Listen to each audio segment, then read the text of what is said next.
En estas últimas semanas hemos vivido en la Audiencia Provincial de Zaragoza varios juicios con jurado popular por violencia de género en Aragón.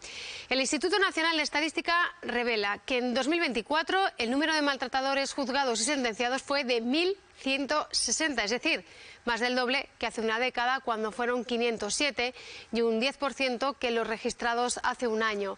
Hay voces que hablan de fallos en el sistema. De todo ello vamos a hablar ahora mismo aquí. Nos acompaña ya Carmen Sánchez, abogada. Muy buenas tardes. Buenas tardes. Enseguida analizamos todos estos datos. Antes vamos a conocer más con Enrique. ¿Qué tal, Vanessa? Buenas tardes. ¿Por qué traemos este tema aquí? Por eso que acabas de decir, porque hay voces, incluso voces reputadas.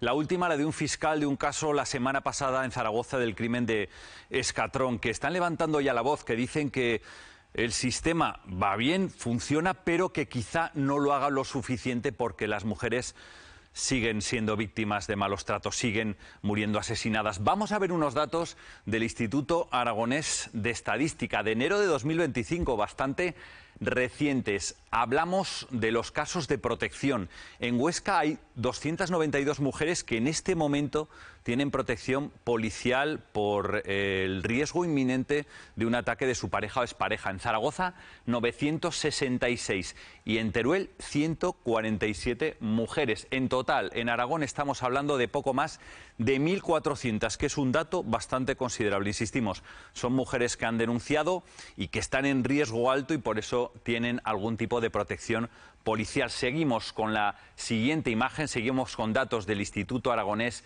de Estadística, también de la misma fecha. Son datos de casos activos, de casos de mujeres que han denunciado y que también no es que lleven protección, sino que están activos y que llevan o no llevan protección, dependiendo un poco del grado de peligrosidad. En Huesca, 609, en Zaragoza, 1.810 y en Teruel, 200. Hablamos también de un número mayor que las que están protegidas, 2.619. Insistimos, son datos muy recientes de enero de 2025, de este mismo año. Y vamos con la última significativa, estos datos que os estamos contando. Este caso es la otra cara de la moneda, los internos que ahora mismo cumplen condena por un delito de malos tratos. En total son 192, pero estamos viendo ahí por provincias, 31 en Huesca, 148 en Zaragoza y 13 en Teruel. Parece que la cifra, Vanessa, puede ser baja, pero realmente no lo es. Volvemos al principio. Hablábamos de un fiscal, de un caso en Zaragoza, que había dicho, se había dirigido a los medios, algo poco usual, y había dicho, tengo que decir algo.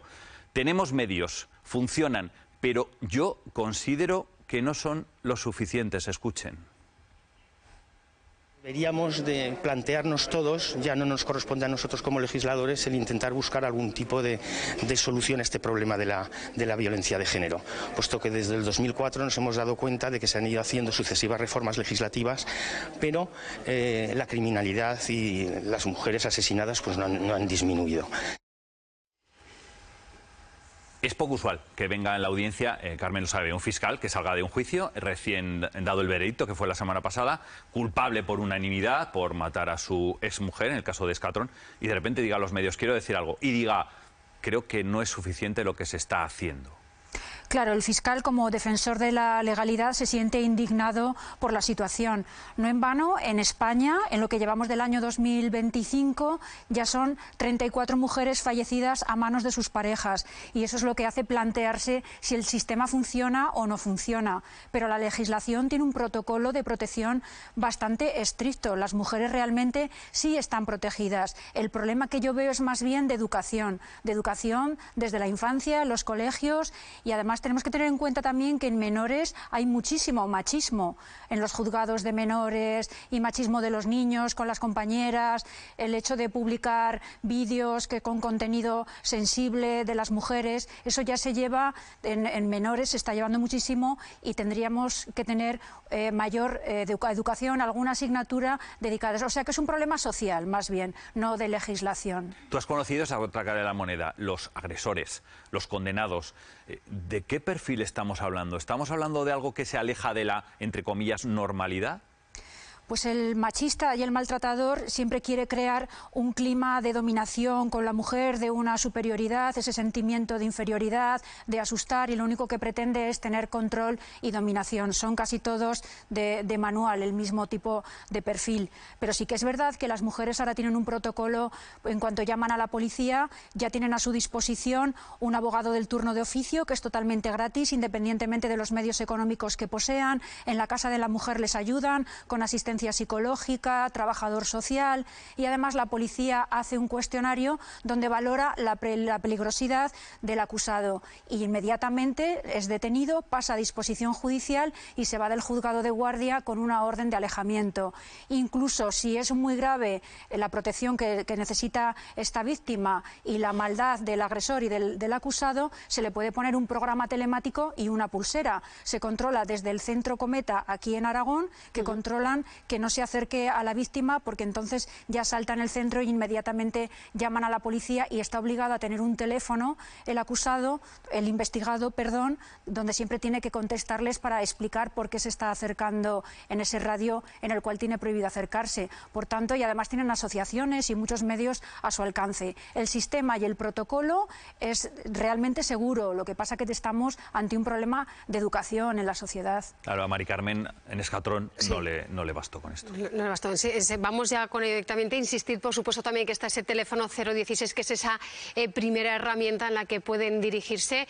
Decía, a Mari Carmen no le bastó, decía ahora mismo mi compañero Enrique, y vamos a hablar precisamente con Arantzazu, hija de la víctima mortal del crimen machista en Escatrón, de la víctima y también del acusado. Muy buenas tardes, Arantzazu.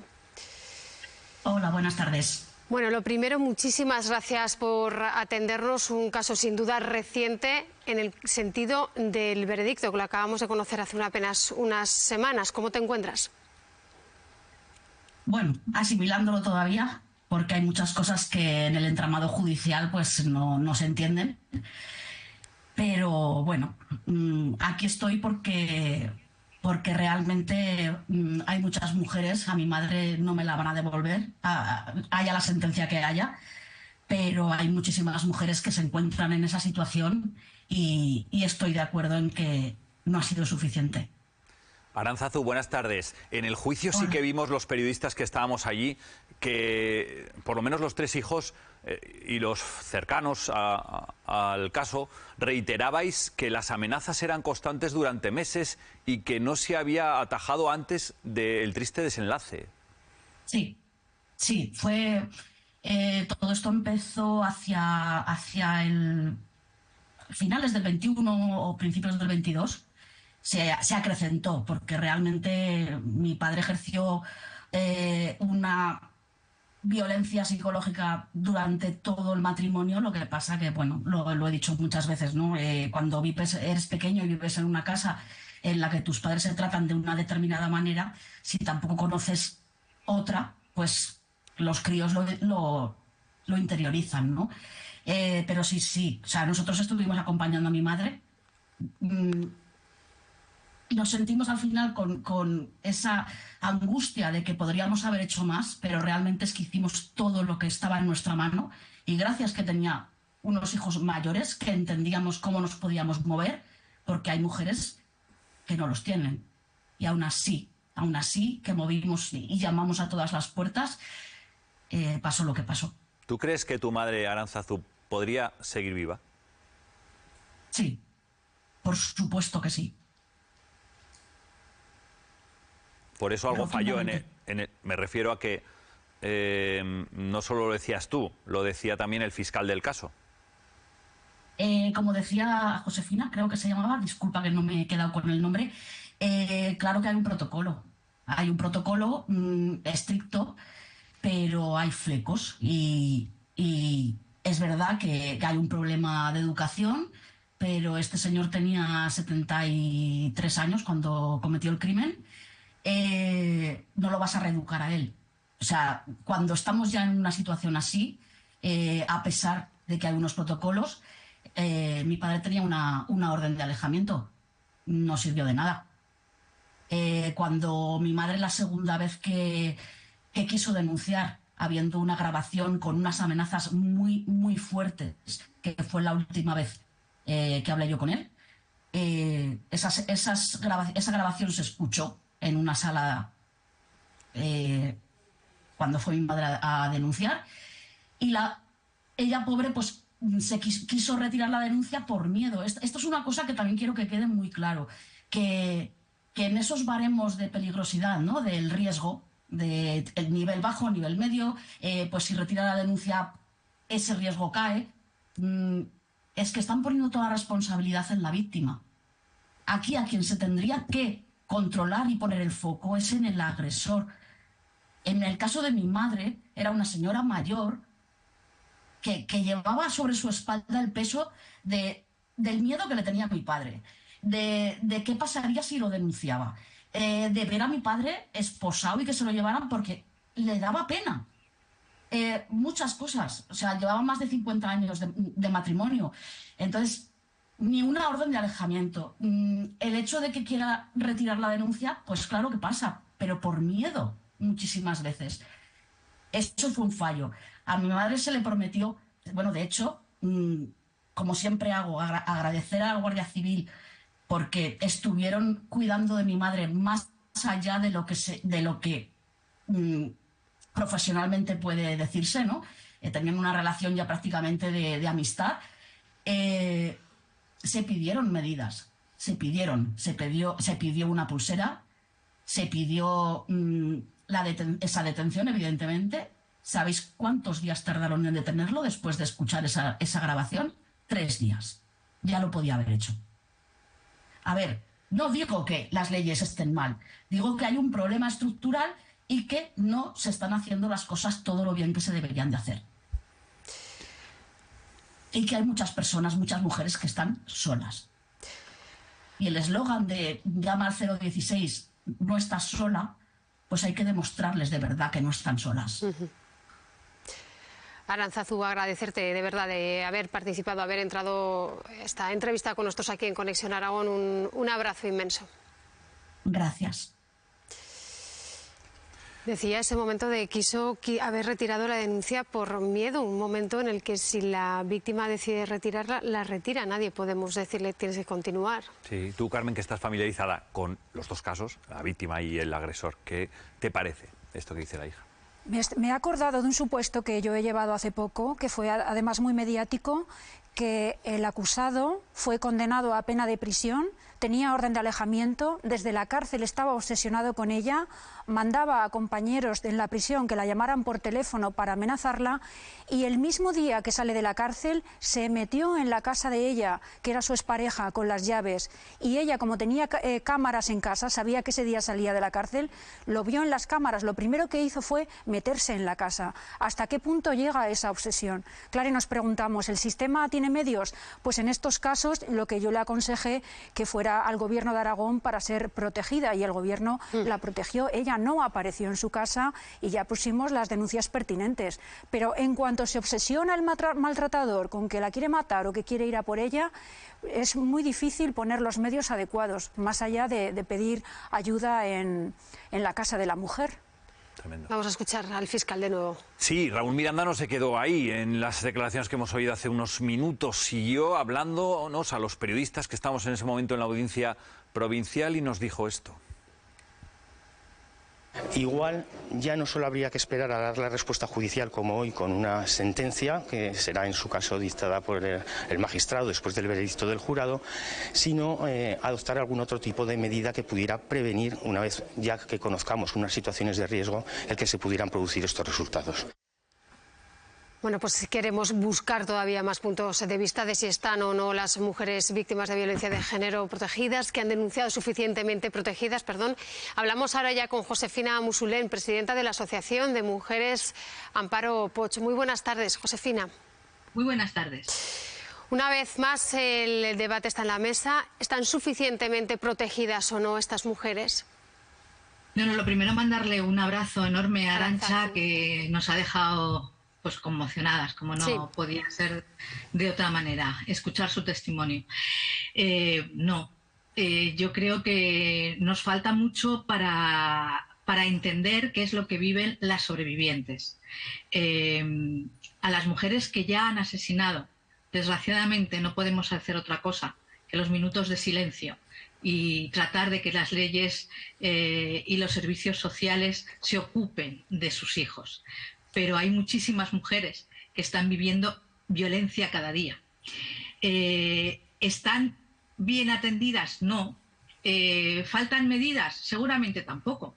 Falta poner las medidas bien sobre la mesa. Falta que quien tiene que llevar a cabo esos protocolos, esas medidas y esas leyes tengan la empatía suficiente para meterse en los zapatos de esas mujeres que están sufriendo violencia, que les estamos diciendo que denuncien y que después se tienen que ir a su casa con su agresor.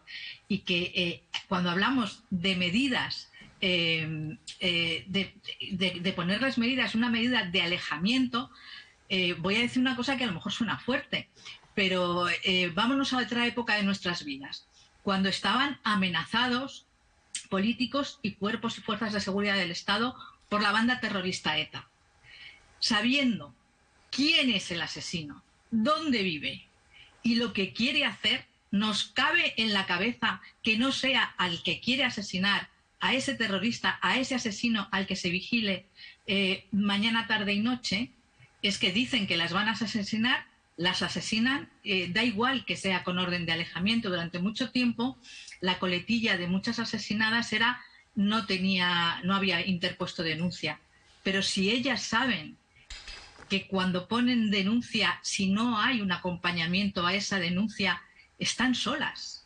Las asociaciones hacemos un trabajo hasta donde podemos, y no solamente la mía. Yo quiero hablar de la asociación Somos Más, de sobrevivientes de violencia de género, que son realmente en Aragón es la asociación puntera que está ayudando y que está dando ese cobijo y esa mano extendida a las mujeres que al día siguiente se encuentran que no pueden hacer la compra en el súper de abajo para darle de comer a sus hijos. De esas cosas son de las que tenemos que empezar a preocuparnos, porque el llamar, el 016, el decir que hay que poner una denuncia o el que te digan cómo has aguantado tanto, no significa nada. Necesitamos ayuda real, implicación real por parte de toda la sociedad. Y antes, cuando oíamos hablar de educación, hace falta educación en todos los ámbitos. En el ámbito judicial, por supuesto que también, pero hace falta en todos los ámbitos.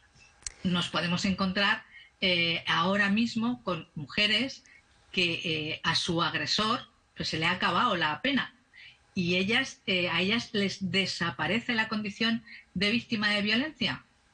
Ya no tienen ese pequeño cobijo. Yo creo que hay que revisar cosas y sobre todo hay que ponerle cabeza y hay que ponerle empatía y corazón a la hora de buscar las soluciones y sobre todo meternos en sus zapatos. Imaginarnos qué pasaría si cuando llegáramos esta noche a nuestra casa, que es nuestro espacio seguro, dejara de serlo. Josefina, notas un cambio, es decir, hay un fiscal del Estado que el otro día en la audiencia provincial levanta la voz y dice no es suficiente, hay que hacer más cosas. Hay actores importantes en esta materia que están ya diciendo hay que hacer algo, porque siguen muriendo mujeres. Claro que hay cambios, claro, despacio, por supuesto, pero claro que hay cambios. El problema es que nosotras podemos decir que nosotras avanzamos, pero tenemos a todo este entramado de la machosfera enfrente, negándonos la violencia machista, la violencia sexual, negándonos hasta la posibilidad de ser mujeres. Con lo cual, sabéis que las olas del feminismo se cuentan por avances, pero se cuentan cuando empieza el retroceso. Y nosotras hemos sabido que habíamos vivido la cuarta ola del feminismo cuando hemos empezado a notar este retroceso. Sin duda, todos los planes, todas las medidas, todo lo que se han puesto en marcha desde ayuntamientos, desde el gobierno del Estado, desde las comunidades autónomas, sirve, todo sirve. Servirá más el día que todo eso esté coordinado.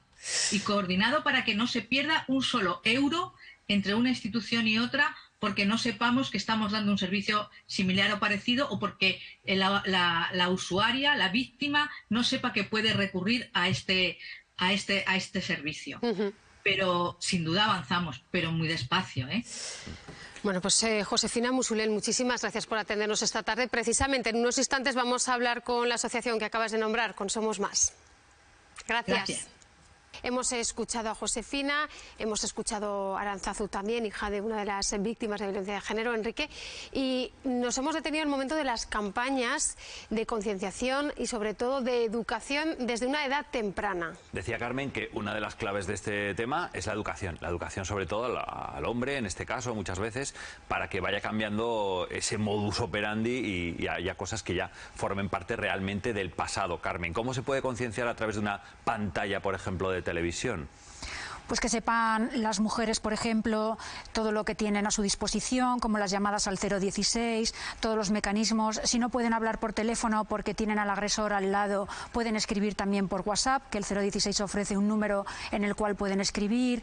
Luego también, si son extranjeras sin papeles, la ley ofrece, si son víctimas de la violencia machista, un permiso de residencia por circunstancias excepcionales. Si no tienen medios económicos, también son merecedoras de ayudas sociales por ser víctimas de la violencia machista, y las pantallas les puede ayudar mucho en aras a obtener todo este tipo de información. Incluso pueden acudir a la Casa de la Mujer y allí a la atención a la víctima se les ofrece hasta apoyo psicológico, todo lo que ellas puedan necesitar. En una parte de comunicación, lo que hacemos en Conexión Aragón, ahora mismo lo estamos haciendo, y otra parte también de publicidad. Bueno, pues si os parece vamos a saludar ya a esta hora de la tarde a María Aguilera. Ella participa en una de esas asociaciones, concretamente estamos hablando de la asociación Somos Más. Muy buenas tardes, María. Hola, muy buenas tardes. Sí, cuéntanos, sí. Pues yo colaboro con la asociación Somos Más de aquí de Zaragoza, y mi principal labor es apoyar la difusión de los mensajes contra la violencia machista y promover la igualdad. María, buenas tardes. Tú eres modelo. Sí, así es. Y de alguna manera, desde la asociación, eres la marca, la imagen de esa campaña. ¿En qué consiste la campaña, María? ¿Qué es lo que haces? Pues, como he dicho, apoyo la difusión de los mensajes contra la violencia machista, promuevo la igualdad, y como modelo ayudo a sensibilizar al entorno, a la gente sobre este tema tan importante en concreto, también utilizando mi visibilidad como modelo para llegar a más gente a través de redes sociales y generar pues un impacto positivo. María, ¿y tú hablas con víctimas también en la asociación? Sí, cuando tengo un ratito libre pues intento ir, ayudar, apoyar, escuchar, que en este proceso pues también es muy importante ese tipo de apoyo. Y entre mujeres, ¿qué sensación tienes? ¿Qué te cuentan? Pues bueno, me cuentan cosas bastante espeluznantes, la verdad. Pero bueno, aquí está la asociación para hacerse cargo y ayudar y proteger pues un poco a este tipo de víctimas, que lamentablemente son demasiadas. María, estábamos hablando aquí en la mesa con nuestra invitada, con Carmen, con Enrique, y coincidíamos todos en esa labor tan importante de educación, de formación. ¿Desde qué momento consideras que debería empezarse a trabajar? Porque decíamos que cada vez se ven más actitudes y los datos ahí están entre los adolescentes. Sí, pues claro, en mi opinión, en la opinión de la asociación, pues creemos que es importante educar desde pequeños a los niños para que puedan estar en un ambiente en el que se pueda estar normal, respetando a la mujer, respetando al hombre, a los niños, a los menores. Y bueno, pues desde casa considero que empieza todo. María Aguilera, muchísimas gracias por atendernos esta tarde y enhorabuena por toda esa labor que realizas. Muchas gracias a vosotros. Yo pienso que en Somos Más, por ejemplo, cogen una cara joven precisamente para intentar influir, Carmen, en los jóvenes, que es donde empieza todo. Claro, además María, además de ser modelo, es también Miss Antequera, se presenta en certámenes de belleza, y eso para la gente de su edad, que es una persona muy joven, que solo tiene 21 años, es un referente. Ver que no están solas, que son escuchadas, que una persona de 21 años está a disposición de ellas, y a veces en personas muy jóvenes se sienten más cómodas tratando con personas de su edad que no con personas mayores, y se dan cuenta que tienen apoyo, que alguien las escucha, como ella dice, a veces van a la asociación para ser escuchadas, y y le cuentan su problemática, que a veces son espeluznantes, pero tienen a alguien en quien apoyarse en ese momento. Es una gran labor la que hacen las ONGs. Nosotros aportamos nuestro granito. Por desgracia, Carmen, Vanessa, yo creo que tarde o temprano tendremos que hablar de algún otro caso. Pero si cada vez se habla más de esto y se conciencia más, llegará un momento en que hablaremos menos de lo otro. Y luego, precisamente, viendo el caso de María, nos decía que también trabajan mucho a través de redes sociales, que es la manera también más rápida de poder llegar a los jóvenes, a la población más joven. Como tiene tantísimos seguidores en redes sociales y también la ONG tiene muchos seguidores, pues ahí las personas, en cuanto abren el móvil, ya pueden ver todos los medios que pueden tener a su alcance. Eso da muchísima difusión. Bueno, pues terminamos ya aquí esta mesa. Carmen, muchísimas gracias por venir a esta plató de Conexión Aragón. También gracias a Enrique y todas esas, Josefina, Arantzazu, María, que han estado aquí, directamente así lo vamos a decir, han estado aquí en este plató y han puesto sobre la mesa su punto de vista y también su granito de arena. Voces de mujeres valientes. Voces de mujeres.